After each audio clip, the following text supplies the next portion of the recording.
পাবনা জেলার আতাইকুলা থানাধীন ভুলবাড়ি ইউনিয়নের ভাইনাপাড়া গ্রামে এক অজ্ঞাত ব্যক্তির মরদেহ উদ্ধার করেছে আতাইকুলা থানার পুলিশ।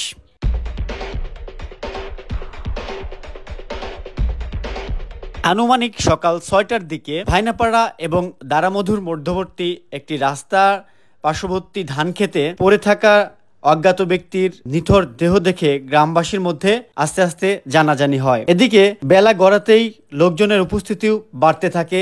একটা পর্যায়ে লোকজনের উপস্থিতি বাড়তে থাকায় স্থানীয় পুলিশ প্রশাসনকে অবগত করে।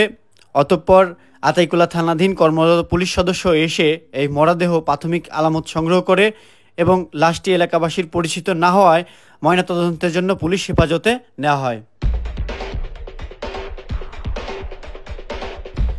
এদিকে অনেকদিন পরে এমন একটি ঘটনা দেখে গ্রামবাসী ভীত সন্ত্রস্ত অনুভূতি প্রকাশ করছে, এমনটাই বলছে কৃষাণ টিভির ক্যামেরায়। আমরা 7টার দিক কিভাবে মানে ওই মাছালাটা জাতি করলে মানুষ মারি রাখছে।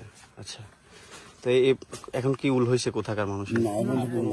স্বাভাবিক অবস্থায় ধারণা করতেছে এলাকাবাসী কি 5-7 গাঁর লোক কেউ বলতে পারছে না কোন গ্রামে, কেউ বলবেন সাধারণ মানুষ অনেকে বলতেছে।